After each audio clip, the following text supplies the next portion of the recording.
Welcome once again. We're back with another special edition of The Good, the Bad and the Rugby. And as most of you know, through open and fairly honest conversations, we have teamed up with Vodafone. We are producing the Vodafone Breakthrough series.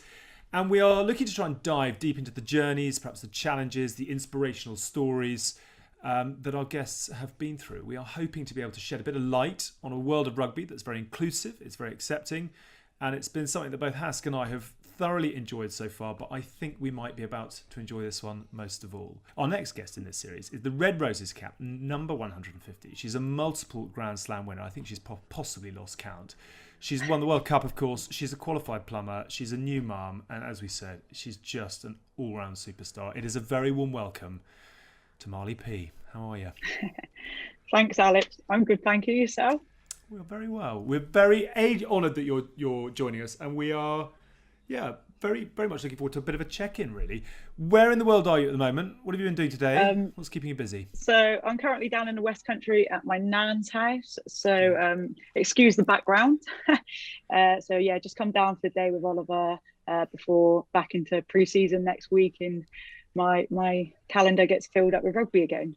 Amazing. Babies and rugby often leave people to sort of think and talk about Hask in that context, but you've obviously got babies and rugby in a slightly more inspirational way. How is Oliver? How old is Oliver? And what is Oliver doing at the moment?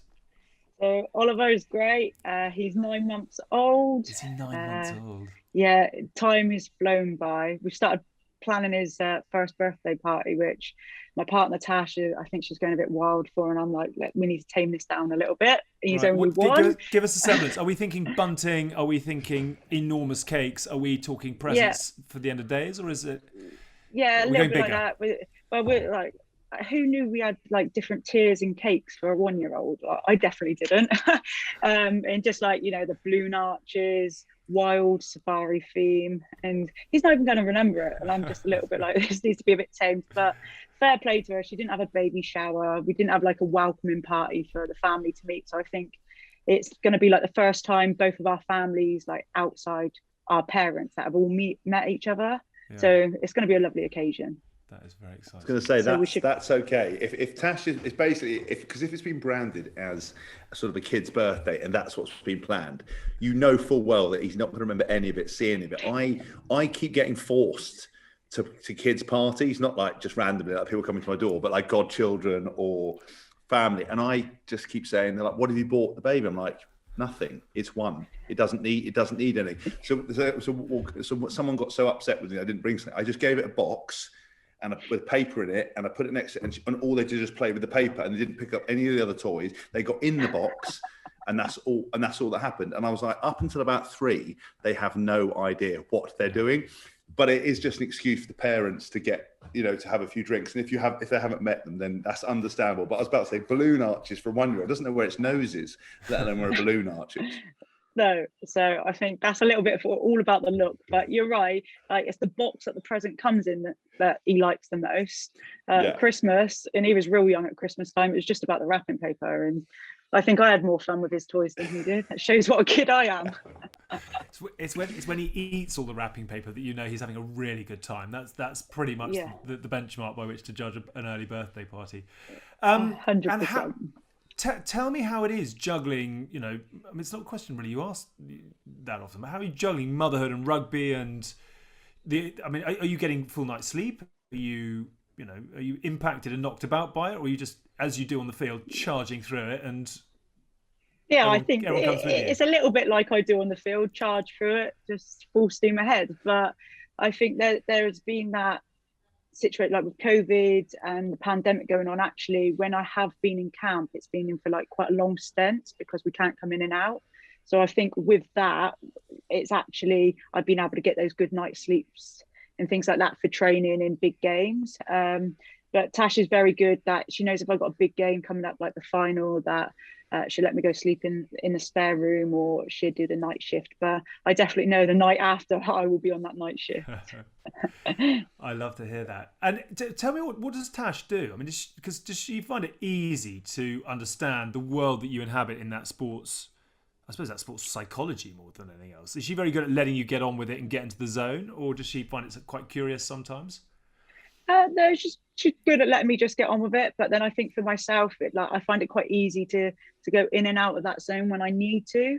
Like when I'm at rugby's my full focus. But when I am at home, it's like I'll help her and then I'll go do what I need to do. So I think the balance is really good. And yeah, we're both really good at the balance at the moment.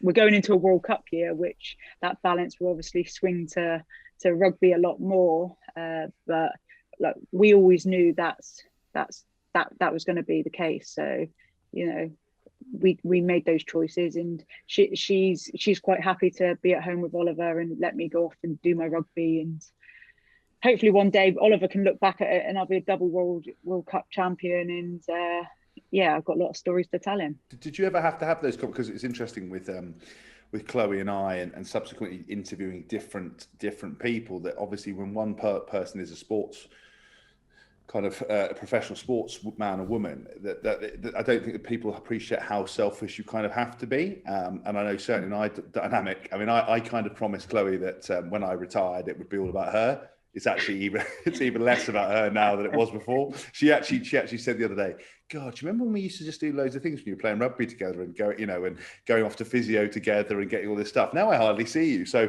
I wonder, was that always the same from the beginning? Has it always had that level of understanding, or are you quite selfish, or are you quite good at that stuff?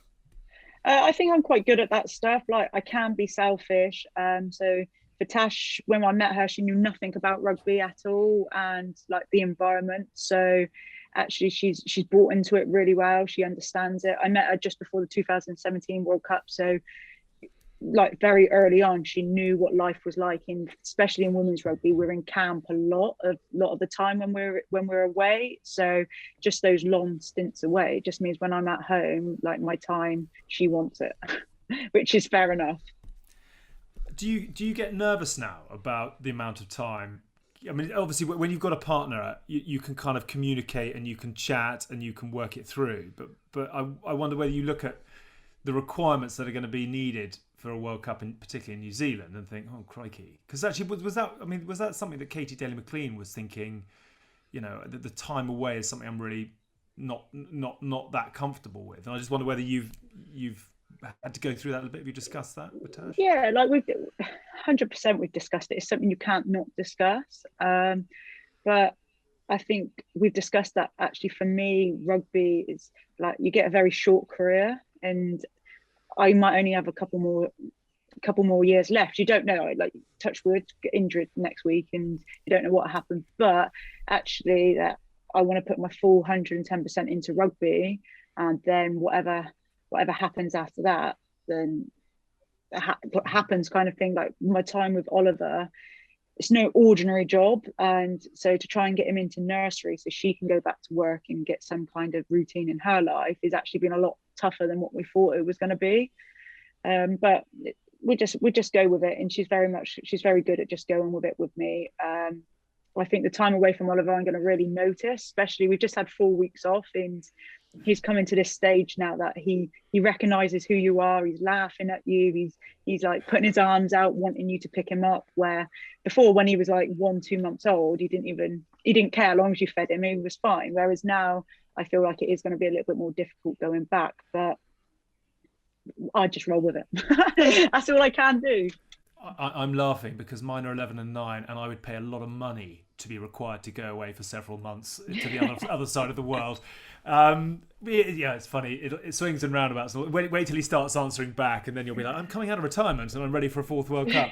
I was going to say, I'd love to know, to be kind of a fly on the wall with kind of a women-only relationship, to see the kind of conversations versus the conversations that we have, because obviously I think women are much more emotionally in tune and are much more keen to have a dialogue. And like you said, we've discussed that the World Cup and time apart. I imagine that was quite civilized.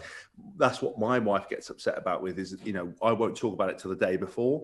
And I'd just be like, oh, so what you think? Be like, yeah, it's going to be really tough, but I love you, and we'll just call you. And she's like, yeah, but I thought we'd have a conversation, and how are we going to plan ahead? And I'd love to see, because obviously everyone's different, but I would love to see the emotional hurdles battles that heterosexual couples have, where the gay couples have the same thing, and around it, I think it'd be very interesting to compare notes and go, I've never once talked about that. I've never considered that. But you guys are talking about everything and thinking about everything. Or is that not true? Am I just stereotyping?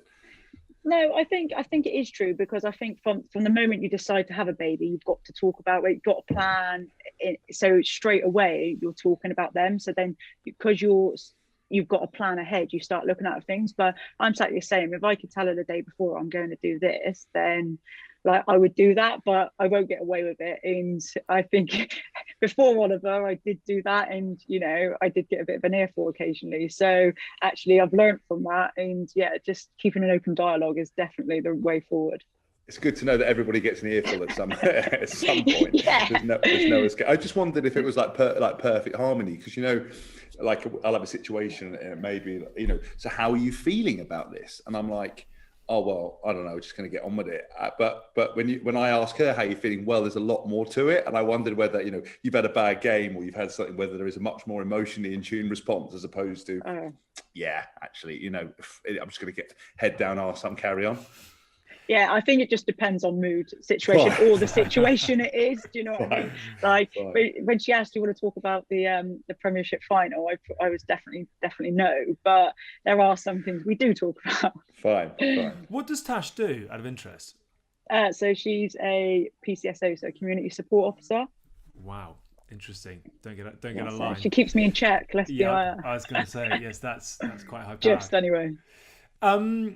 The other thing I was going to ask you actually is motherhood more of a topic now in the women's game than perhaps when you started? I mean, obviously age plays a factor in that, but is there more of a sort of discussion, recognition, and I suppose ways to juggle both than there were when you first started? I think obviously it comes up more in topic, maybe because actually I'm a mother now myself, so actually people want to talk to me about it. But I feel like we have had parents in the squad before. Emma Croker, 2014 World Cup, she had a little girl. So it has been, but I think it's probably more of the case that actually it's not the norm, because your focus is on rugby and getting to it in becoming the best you can be there. So actually that probably gets put on the back foot. Obviously I am lucky because my partner's been able to have the baby, and I've been able to carry on training, doing what I needed to do. So, and then obviously if you get a relationship and they're both playing rugby, then it's well, do either of them want to stop to have the baby, or wait until their playing career's over? So I think every relationship's different.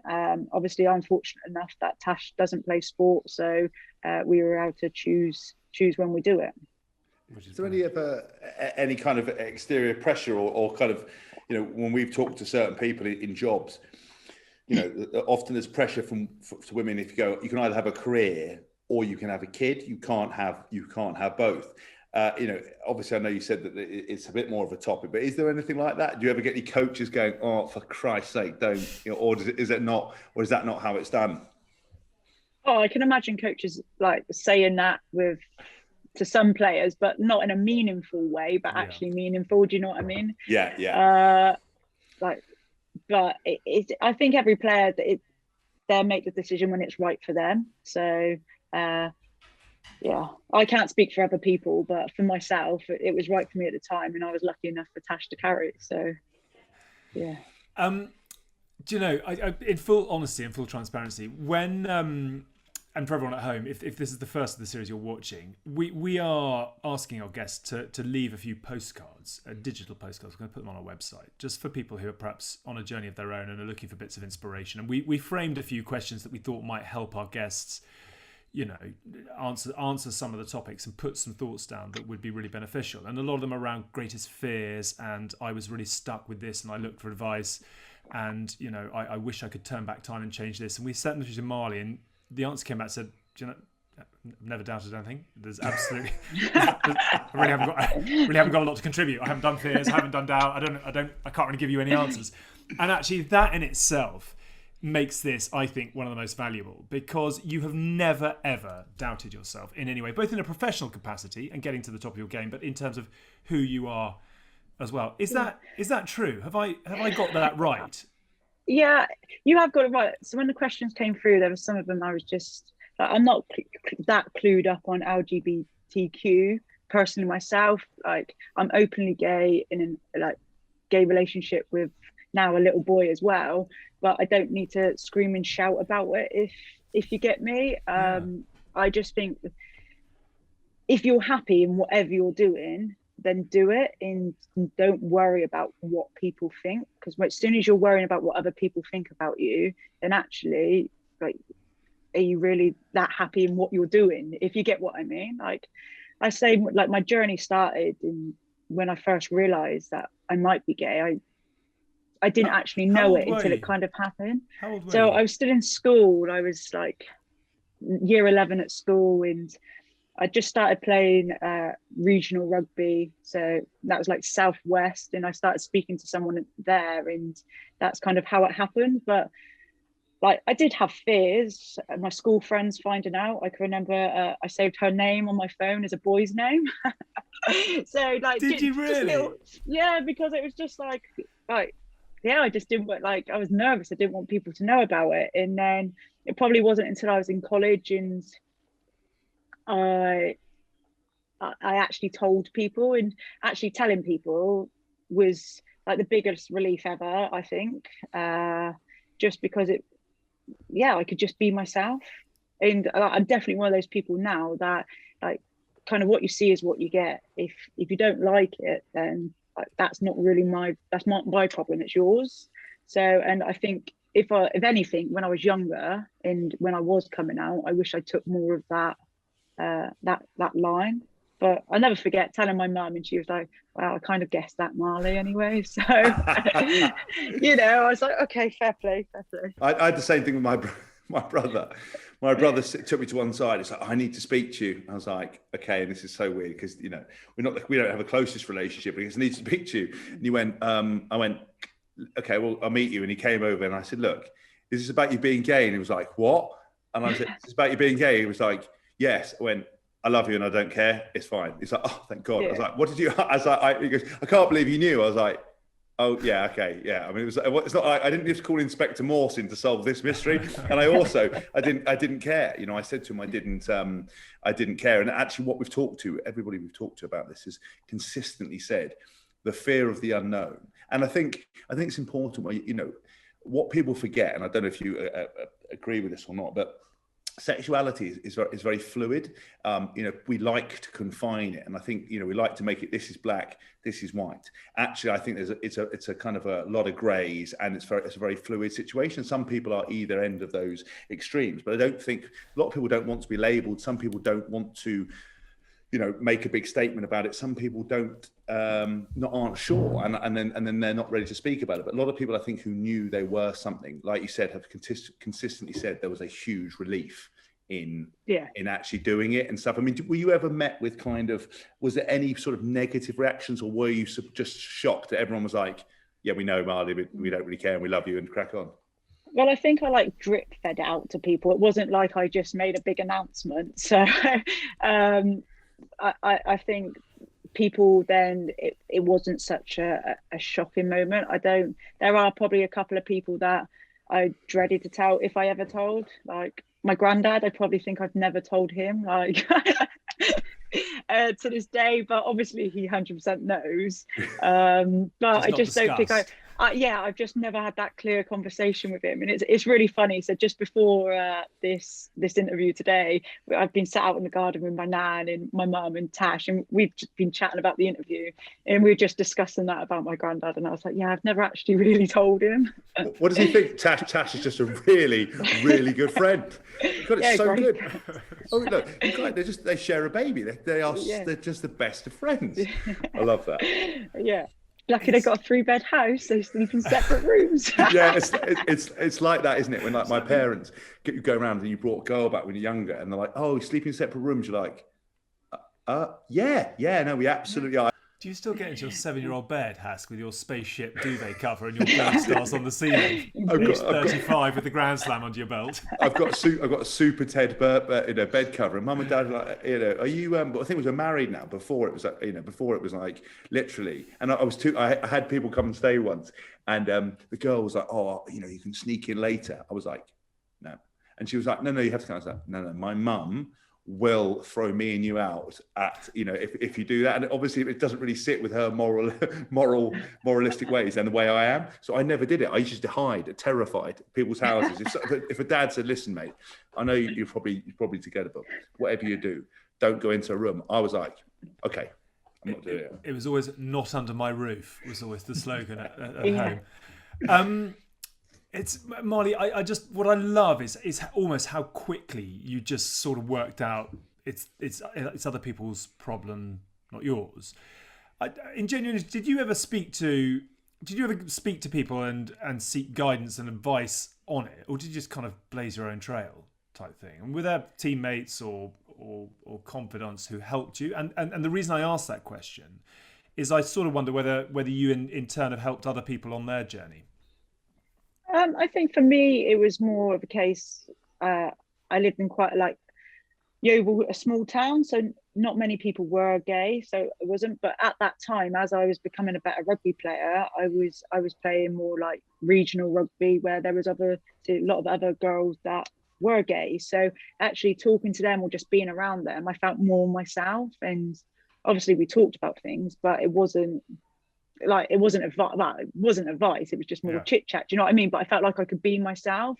And actually, then when I came back to Yeovil, actually, I felt myself wanting to go up to Bristol and see different kind of friends that were obviously gay, but actually spend time with different people than obviously the people I was hanging around with at school, or say putting a girl's name under a boy's name to hide it from. Do you know what I mean? Just people that I felt more myself around. And then actually I just came into my own, and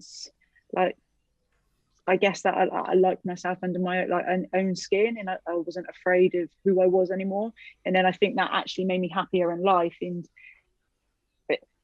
it's a bit of a one, but actually it made me a better rugby player because I was confident. I wasn't like a shy young girl anymore. Actually, no, I know who I am and what I want.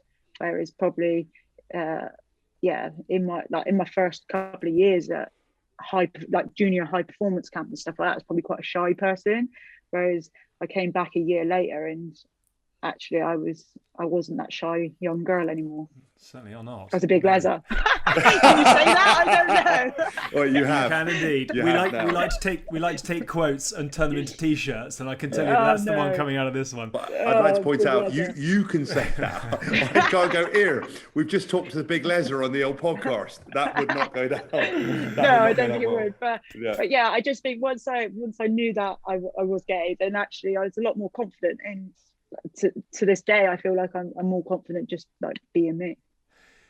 Do you think, and I'm genuinely interested in this, because I never got around to asking Levi and Craig, who we've spoken to as well, but the whole sort of terminology of coming out and that it makes it sound like that huge step kind of thing. And actually, I wonder whether in this day and age it's just about making a decision, and maybe you don't even need to make a decision. You're just sort of, but the terminology seems very, it seems a massive hurdle that you have to overcome. I just think that's where like different people on different bits. Spectrum. I can't say the word. What's it? Spectrum. That's the word. But I think that's where people sit differently on that. For me, it wasn't about coming out as a fact. It was about telling people. Yeah. But then other people worry more or don't. So I just think, and actually, some people, they don't even know what. I don't know if I'm saying this terminology right, but what they are. So actually, they're just finding out. Yeah, so they're curious, and I think that's the Q in it, isn't it? The curious bit. Yeah, I think a lot of people as well. If you remember, sort of when Tom Daly, sort of came out and did this big thing on the internet, and he said I'm bisexual, and obviously kind of was so sort of fearful that people were going to judge him. It's like, and I still really like girls, and then sort of 2 years later, a year later, he was like, I'm actually fully gay. It's like, Tom, we knew, but I understand why, because there's sort of that pressure in terms of it that be fearful. But I like the fact that you the very fact we answer those questions and you didn't have those fears and doubts. My whole career was kind of racked with fears and doubts, but it seems like your catalyst, once you got that off your shoulders even, or actually not even off your shoulders, were more comfortable with yourself, then everything else kicked into gear. And I think it's quite a nice thing, maybe a lesson for people who are kind of listening. I think it seems to be a central theme of what we talked about, that if you have these fears and doubts, it's hard enough trying to get yourself in order, let alone trying to be someone you're not. And I think it's a really good lesson what you're saying, and you seem more kind of in tune and powerful and relaxed, and you're obviously having a hell of a career doing it. So I mean, I might come out as gay. See if that sorts me out. Not sure we can fix your problems. Yeah, exactly. Not sure we can fix your problems with that, Hassel. But I still think, sorry, just going back to that though, Hassel, like I'm still like a massive person that have fears and doubts all the time, and even my rugby, and I'd say even having Oliver, like I was probably quite not fearful, doubtful, but like more of the case, like if it wasn't for Tash behind, like backing it and support of it, then maybe I would have said waited until after my career, because I would have worried about what, say, my coaches for, or what people around me for, and that is, am I 100% buying into my rugby, into that World Cup journey? Whereas now, actually, I didn't need to worry about that, because if anything, it's driven me even harder, and I feel like that's a massive like lesson for myself, that actually like go with what you fear or even doubt, because actually once you overcome it, it drives you to wherever you want to go. Yeah, I mean, I think for me, we were actually talking to Sam Warburton the other day, and I think even though this series is about flagging stuff up to people and talking about people's journeys, I think around mental health, and so much around sexuality is to do with mental health. As you said, the fear of doing something, fear of not doing something. But actually, I think, and we talked about this the other day, nervousness is actually a good thing. People say nervousness is now anxiousness, but actually being nervous is good before a game, before a job, before life, because it gets you in tune. Actually, you being fearful of being a parent and what that would do and how that would change stuff and everything else, it's shown you that actually that fear probably drove you in, made you more lock in more, made you have those conversations with your missus, made you have those kind of things, and actually helped you. But I think that's a really important lesson to learn, is not to shy away from stuff. Like, you can't protect your life from fears, you can't protect your life from nervousness, and actually going through all these emotions is a really good thing, as long as you find the recipe to kind of manage them and they lead to successful outcomes. Yeah, and I think it shows that you care as well. Like, I know some games you don't get nervous about them, then actually do you care? Not do you care about the game, but actually like the bigger games, like you've put all your work, everything into it, like that's you want to come out a winner on top. So yeah, I think it shows you care. Can I ask you for sort of an overview question, really, which is, do you think it's easier for people now to, I'm going to use the expression come out, that's not what I mean, but do you think it's easier for people now? There's less stigma, there's less pressure, it's less of a hurdle because of how far society has come in the last few years. Is that something that you've ever discussed with people, or are there younger teammates who've offered that? Yeah, I think not so much discussed with people, but you can see it. It's a lot more socially acceptable, I personally think. I think it, for me, in the rugby world, or I play obviously top end sport, like it seems to be a lot more socially acceptable, and that's what I really noticed when I was younger, is that the higher I went up and played, there was obviously a lot more lesbians that I played with. So actually that has actually changed, and it's probably not, there's a lot more gay people, but it's a lot more acceptable, and we do talk about it, and we do talk about it as it's normal. Like having a relationship within a team, two players being in a relationship isn't like not normal. It's quite common. Because the reason I asked that, I'm going to read you a quote that I think you said, and you said, I do worry about Oliver a bit for when he goes to school, that he has two mums in a gay relationship, but we live in a different generation. I think he has two parents who will love him endlessly, and anything he wants within reason, he's always got balloon towers and multi-layered cakes coming his way, he will get. He will be very loved. And that last bit, I mean, without any shadow of a doubt, is the most important bit of all of it.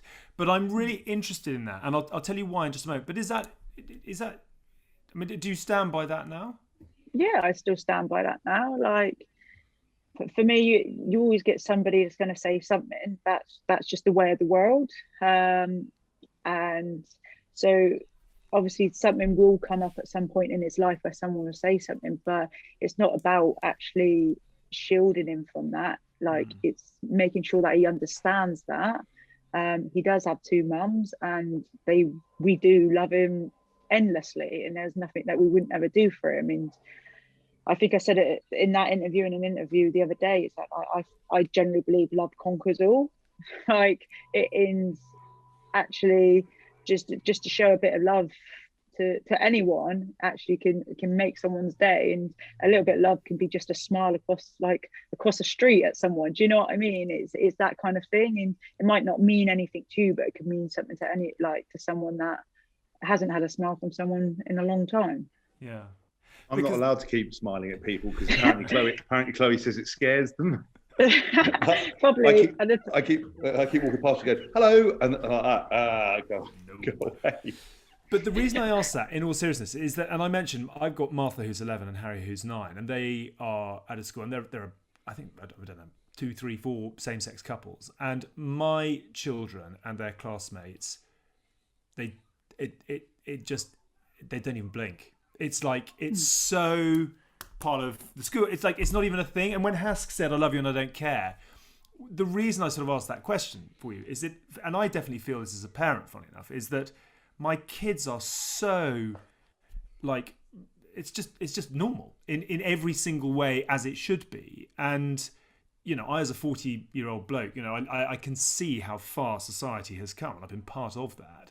But I get very excited is the wrong word. I'm really reassured by the fact, I think the younger generation and those coming through now, you know, it is so acceptable. They're really well educated on it. It just is normal, and they are very well prepared to accept and understand that everybody can be who anybody wants to be. And I get really excited about that. I think it's just a really strong position, I think, for my children to be in. And I wondered whether you sort of, I don't know whether you would relate to that and whether you see that in your everyday life. I think it's really exciting for you to feel and think that, because like your children in school doing that now, and I hope when Oliver's in school that I will feel and see that. I only know from when I was at school, and let's be honest, that's a fair few years ago now. So actually, I hope it is, as you say, and it is the norm for kids, and they do all get on. But whether it is or not, when it comes to it, we'll be ready. If just, does that make sense in that respect? I don't know yet, and I feel it will be, but actually, we'll come to that when we get there. I'm smiling because I pity the parents of the kid who gets it wrong with Oliver. The dad will have his head through the school railings and his trousers around his ankles before he knows it. Oh, don't. Don't, absolutely don't. Marlie, you are. I just, it's all falling behind Marlie Packer, isn't it, Hask? It's just like blazing trails, and I love it. Yeah, look, I think you know it's brilliant to hear your story in a condensed version, and I think just to reiterate what Alex says, you know, the world is full of judgment, and unfortunately we have the boundaries between, you know, where we used to didn't hear it and now we hear it all the time has been removed because of social media and stuff. But I think it's always important, exactly, that the fundamentals are that, you know, if you love your child unconditionally, there are plenty of people in this world who have on the surface of it, you know, what you perceive as the normal thing. And I think, you know, we've got to stop believing what normal is, because, you know, a lot of children in the world aren't loved. It doesn't matter if you've got 2 parents, 1 parent, 3 parents, whatever it is. You know, if that child's loved and given the best opportunity, that's all that matters. And I think we are progressing. And I think just as the negativity in the world is led by a very small amount of people shouting quite loudly, I think most people, and what we've cottoned on with these videos, is that, you know, if you were to come out or didn't need to come out or whatever it was about in a team, in a rugby team, people will be accepting. They don't care. They genuinely don't care. If you're a good person, that's what matters. And I think, you know, we're moving on in the world, and it's just a small minority of people who still can't get their head around things. We're still, you know, and what I find funny is, as they're standing still, everything else is moving around them, and suddenly one day they're going to wake up and realize they're the odd ones. They're the ones that we're all laughing at, and it's gonna flip round, and they're going to suddenly become, they're going to suddenly have to do a reverse coming out, saying, do you know what? I'm really sorry. I was a complete arsehole. I was homophobic as everything. Now I'm with everybody else, and then we'll be going, well done. Another one's come to the normal side, I think, anyway. Yeah, no, I 100% agree, and I think the minority that still don't understand it or want to. So the quote you read out, Alex, actually that came from an article I did, I think for the Telegraph, and actually someone bought the paper, ripped the page through, and read some quite disgusting things on it, and then sent it to my club. But that minute person, when I got the mail, I was like, it's just someone that doesn't know anything. And actually, it's just wants to make, I don't know, me feel just a bit of like hate mail. When actually, you don't know me, you know nothing about me, but you seem to want to have an opinion on me. And actually, it just shows what kind of person you are. So actually, I feel like that there are still those one or two people out there that want to be like that, but they're the kind of people that doing shows like this and show actually people aren't, I don't know. Actually, I feel like we just need to cut that out. I'm going on a rant and I don't need to. I don't need to. Absolutely, no, it's not. Take it out. I think. Go on, Husk. You go. No, I don't think it is around. I think it's perfectly understandable, and I think actually, I rant all the time. This is the whole idea behind Good Bad Rugby is basically for Alex to organise for me to rant about stuff. And I would say that I obviously in a different context, I get hate mail, I get different things sent to me, and the reassurance is that in life, if something's bad, you tell 30 people. If something's good, you very rarely say anything, and the very fact you would have done that article, the very fact you've done the show, there will be so many couples and peoples who have the same fear, gay men, gay women, transgender couples that are going to have the same concerns, the same fears. Because even though we pretend that we're all really different and our stuff's very different from your stuff, we're all going through similar sort of doubts and fears over different subjects. And actually, I always smile when someone sends me that stuff like that, or sends you, do you know why? Because they've actually taken the time to rip it out. They found your address. And I've never cared about anyone else enough to have done that. So I'm kind of like, oh dear, I think fair play. You've opened it. We're like, what a saddo. You know that their house faintly smells of wee, and they're like a little bit mad. And like but stereotyping, but you know it, and it's like, oh my god. And do you know what? They're not even good enough to have they had to rip it out the newspaper. They couldn't have photocopied it or screenshotted it or done something else. They're so old school. It's probably some rattled old person. I love stuff like that. I just see it as that's one negative versus the thousands of people that you would have helped. And in this show, you would have helped, because I promise you, we all have fears. We all have fears about that kind of stuff. And there'll be so many couples thinking the same way you think. And I promise you, for every idiot, there's 100 people who haven't said anything because they're too busy getting on with their lives. They will have read it and gone, that's amazing, and carried on, and forgot to tell you. And I promise you, after this show, loads of people will tell you how good it is, and they've all gone through the fear, because that's how it works. Okay. Do you know what I love most of all, Marlie, is we sent you some questions saying, look, can you help with this? And you're like, none of that really applies to me. And before we started recording this, you're like, don't really know what we're going to talk about. And yet you have, in your own incredibly powerful, unique way, you just bossed it. Like, you've got the answers without even really thinking about it. And that in itself will be so helpful to so many people who perhaps are looking for the inspiring or the solutions to their own questions. And frankly, be yourself, love conquers all, crack on with it. And ne'er a true word said. You are who you are on the field, which is just getting it done, which I love.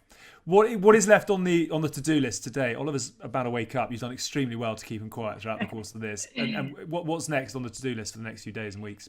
So I'm a couple more chilled days, and then back up to Bath for pre-season training with England. We're in Monday to Thursday, so I'm not. So it's the first week. Once you get over that first week, I think it'd be okay. But we got 4 weeks back to back. I love how you think. If you get over that first week, I think it will be okay. Hoping we're going to go, oh no, yeah, it's going to be fine. It could be carnage. I think just one day at a time. Never look at... Yeah, basically. The one thing I always thought with those timetables is if they ever get a printout one, what I used to do is I used to scrubble it out like a serial killer if one session was done. And then if we're going to another session, scrub it out. So when you came back, you were just chipping it away. And then suddenly that's how you deal with it. Because if you look at it and go, I'm here for a week, or you're here for 4 days, or this is coming, you're going to fall apart. Just one day at a time and scrub through it, or like delete it and never speak of it again. Yeah, 100%. Have we covered all the things? I mean, I don't know what you were thinking when you wanted to come on this, but have we covered all the things that you wanted to? Are there any bits that we haven't gone with that you think, actually, you know, while I was getting ready, I thought ... or not? Or I feel like we covered. Yeah, I feel like we've done well. Good. Anything you guys? If you're happy, we're happy. That's the way these Yeah, no, go. I'm happy. I am merely a servant to the people that come on the show, as Has consistently reminds me. Marlie, you're a star. Thank you so much. We will pick out a few bits from some brilliant quotes that you've given us over the last half an hour, and we'll pop those on the website. And it goes without saying, you've stood at the top of the world in terms of your sport and your profession, and you are standing at the top of the world in just the way that you inspire everybody around you. And you and Tash have got a good thing going with Oliver as well. So thank you for coming on. Very best of luck with the first birthday party. We'll come and follow you on social media for the update. Looking forward to that. And very best of luck with all that's to come in the rugby. Thank you, Alex. In the future. You're a star. Keep being you. Thank you. Thank you. Thank you, James.